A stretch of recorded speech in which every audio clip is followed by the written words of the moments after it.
এখানে আসার পরে ইন্ডিয়ার মতো আর বিভিন্ন রকমের শাক খাওয়া হয় না।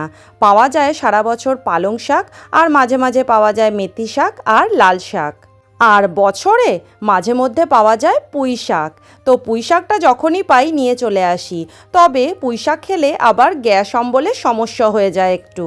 তাই আমি পুঁই শাক সবসময় পেঁয়াজ রসুন ছাড়া আর মাছের মাথা ছাড়াই বানিয়ে থাকি এইভাবে।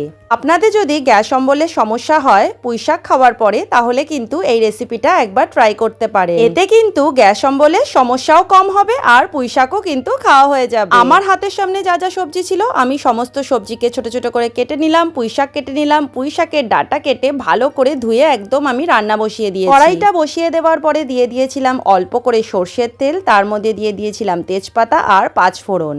রান্নায় কিন্তু আমি সবসময় কাঁচা লঙ্কাই ব্যবহার করে থাকি। পরে এক এক করে সমস্ত সবজি ভেজে নিলাম। তারপরে দিয়ে দিলাম মশলাগুলো, যেমন হলুদ গুঁড়ো, জিরে গুঁড়ো, ধনে গুঁড়ো আর কাশ্মীরি লঙ্কার গুঁড়ো। আর দিয়ে দিলাম সামান্য আদা বাটা। মশলাগুলোকে ভালো করে কষিয়ে নেওয়ার পরে পুঁই শাকটা দিয়ে দিলাম। পুঁই শাকের সাথে সমস্ত মশলাকে ভালো করে কষিয়ে নিয়ে জল দিয়ে হতে দিলাম 20 মিনিট। তারপরে ভাজা মশলা দিয়ে নামিয়ে নিলাম। আমার গরম গরম পুঁই শাক কিন্তু রেডি। এখন আমি প্লেটের মধ্যে সার্ভ করে নিলাম। এই দেখুন কত সুন্দর দেখতে হয়েছে, খেতেও কিন্তু এটা দারুণ হয়।